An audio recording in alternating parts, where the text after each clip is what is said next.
शिव वो शक्ति जिसके लिए कुछ भी नामुमकिन नहीं। हम सब भगवान शिव के बारे में अलग अलग बातें जानते हैं, अलग अलग विश्वास रखते हैं। शिव वो शक्ति है जो सब कुछ बसा भी सकता है, सब कुछ चला भी सकता है, सब कुछ रोक भी सकता है और उसे जला भी सकता है। अगंत शून्य और इकाई सब कुछ शिव ही है। आज हम इस वीडियो में महाशक्ति महाकाल भगवान शिव के 5 ऐसे मंदिरों के बारे में बात करने वाले हैं जिनके रहस्य साइंस भी आज तक सुलझा नहीं पाया। अचलेश्वर महादेव मंदिर नाम से भारत में महादेव के कई मंदिर हैं, लेकिन राजस्थान के धौलपुर स्थित अचलेश्वर महादेव मंदिर बाकी सभी मंदिरों से एकदम अलग है। ये मंदिर राजस्थान और मध्य प्रदेश की सीमा पर स्थित है, जो चंबल और बीहड़ों के लिए प्रसिद्ध है। इस मंदिर का शिवलिंग दिन में 3 बार रंग बदलता है। सुबह शिवलिंग का रंग लाल होता है, दोपहर में केसरिया और जैसे जैसे शाम होती है शिवलिंग का रंग सांवला होता जाता है। इन रंगों के बदलाव के रहस्य को आज तक कोई नहीं जानता। इस मंदिर की प्रसिद्धि ज्यादा इसलिए भी है क्योंकि अचलेश्वर महादेव के इस मंदिर की प्राचीनता की कहानियों में एक कहानी ये भी है कि ये इलाका डाकू के लिए काफी प्रसिद्ध था, जिसकी वजह से यहाँ कम श्रद्धालु आते थे। साथ ही यहाँ पहुँचने का रास्ता बहुत ही पथरीला और उबड़ खाबड़ हुआ करता था। पर जैसे जैसे भगवान के बारे में लोग जानने लगे, यहाँ भक्तों की भीड़ जुटने लगी। इस शिवलिंग की एक और अनोखी बात ये भी है कि इस शिवलिंग के छोर का आज तक पता नहीं चला। कहते हैं बहुत समय पहले भक्तों ने शिवलिंग की गहराई को जानने के लिए इसकी खुदाई की, पर काफी गहराई तक खोदने के बाद भी इसके छोर का पता नहीं चल पाया। अंत में इसे भगवान का चमत्कार मानते हुए खुदाई बंद कर दी। ये मंदिर अरब सागर के बीच तट पर स्थित है। 150 साल पहले खोजे गए इस मंदिर का उल्लेख महाशिव पुराण के रुद्र संहिता में भी मिलता है। इस मंदिर के शिवलिंग का आकार 4 फुट ऊंचा और 2 फुट के व्यास वाला है। स्तंभेश्वर महादेव के इस मंदिर की एक बहुत ही खास बात है। यह मंदिर दिन में 2 बार के लिए गायब हो जाता है, एक बार सुबह और एक बार शाम को। मंदिर के गायब होने का कारण अरेबियन सी में उठने वाले ज्वार भाटा को बताया जाता है। इसलिए इस मंदिर में शिवलिंग के दर्शन तभी होते हैं जब समुद्र की लहरें पूरी तरह शांत हो जाते हैं। डिफ्लक्स के टाइम शिवलिंग पूरी तरह से पानी में सब जलमग्न हो जाता है और यह प्रक्रिया प्राचीन समय से चली आ रही है। इसके अलावा इस मंदिर से एक पौराणिक कथा भी जुड़ी हुई है। उस कथा के अनुसार राक्षस तारकासुर ने भगवान शिव की कठोर तपस्या की थी। एक दिन शिव जी उसकी तपस्या से प्रसन्न होकर उसके सामने प्रकट हुए और तारकासुर को वरदान मांगने को कहा,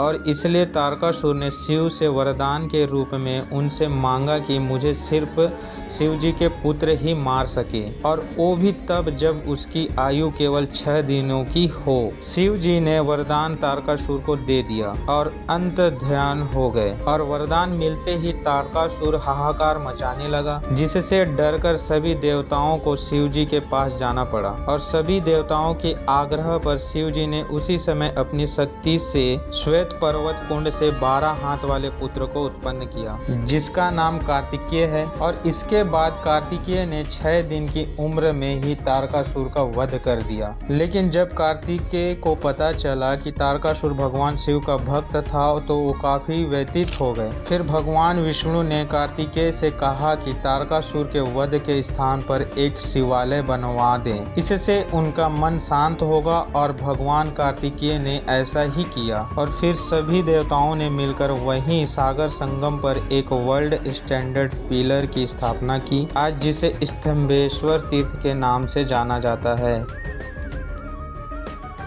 ये मंदिर गुजरात के भावनगर में अरब सागर में स्थित है। रोज अरब सागर की लहरें यहाँ के शिवलिंग पर जलाभिषेक करती है। लोग पैदल चलकर ही इस मंदिर में दर्शन करने आते हैं। इसके अलावा इन्हें टाइट्स उतरने का इंतजार करना पड़ता है, क्योंकि ज्वार के समय सिर्फ मंदिर का खंभा ही नजर आता है, जिसे देखकर ये अंदाजा भी नहीं लगाया जा सकता कि समुद्र में पानी के नीचे भगवान शिव का प्राचीन मंदिर भी है। और ये मंदिर महाभारत कालीन बताया जाता है। ऐसा माना जाता है कि महाभारत युद्ध में पांडवों ने कौरवों का वध कर युद्ध जीता था, पर समाप्ति के बाद पांडवों को ज्ञात हुआ कि उसने अपने ही सगे संबंधियों का हत्या कर महापाप किया है। इस महापाप से छुटकारा पाने के लिए पांडव भगवान श्री कृष्ण के पास गए, जहां श्री कृष्ण ने पांडवों को पाप से मुक्ति के लिए एक काली ध्वज और एक काली गाय सौंप और पांडवों को गाय का अनुसरण करने को कहा और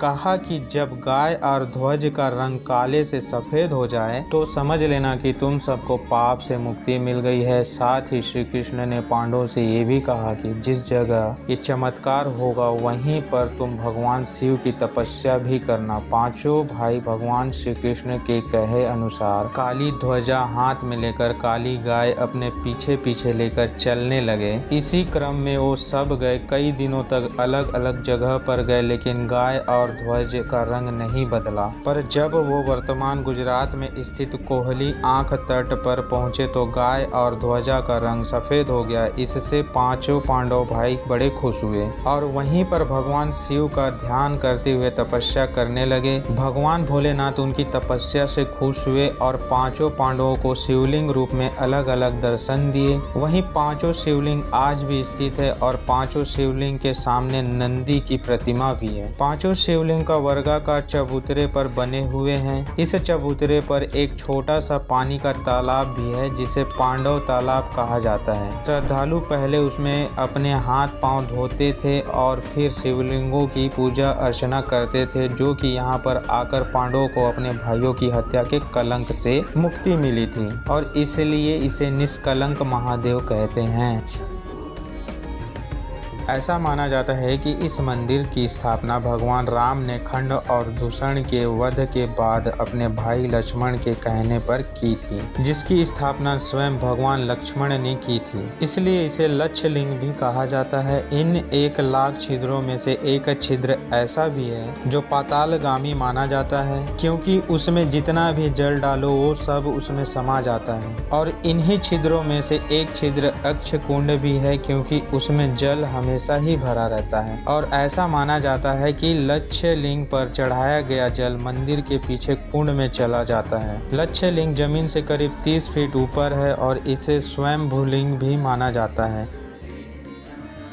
भगवान शिव के अनेक अद्भुत मंदिरों में से एक मंदिर ये भी है। हिमाचल प्रदेश के कुल्लू में स्थित इस मंदिर का पूरा इतिहास बिजली से जुड़ा हुआ है, क्योंकि कुल्लू शहर में व्यास और पार्वती नदी के संगम के पास एक ऊंचे पर्वत पर बिजली महादेव का प्राचीन मंदिर स्थित है। अगर देखा जाए तो पूरी कुल्लू की घाटी एक बहुत ही विशालकाय सांप के रूप में बनी हुई है। इस सांप का नाम कुलांता था और इसका वध भगवान शिव ने ही किया था। जिस स्थान पर शिवलिंग है वहां पर हर वर्ष आकाश से भयानक बिजली गिरती है। उस बिजली के गिरने से मंदिर में स्थापित शिवलिंग खंडित हो जाता है और यहाँ के पुजारी खंडित शिवलिंग के टुकड़ों को एकत्रित कर बिना नमक के मक्खन और आटे के लेप के साथ उसे जोड़ देते हैं। कुछ समय बाद ही शिवलिंग एकदम पहले रूप में परिवर्तित हो जाता है। ऐसे बहुत से चमत्कारी मंदिर हैं और जो हर वक्त भगवान के आसपास होने का एहसास दिलाते हैं। हो सकता है कि हर मिस्ट्री के पीछे हमें कोई साइंटिफिक जस्टिफिकेशन भी दे, पर यहाँ सोचने वाली बात यह है कि कैसे वेदों और पुराणों में इन मंदिरों का जिक्र है, क्योंकि इन्हीं जगहों पर मिस्टीरियस चीजें होती रही है। बाकी आपका इस वीडियो पर क्या कहना है कमेंट में जरूर बताएं। वीडियो अच्छा लगा हो तो वीडियो को लाइक करें और वीडियो को ज़्यादा से ज़्यादा शेयर करें और चैनल पर नए आए तो चैनल को सब्सक्राइब कर दें। धन्यवाद।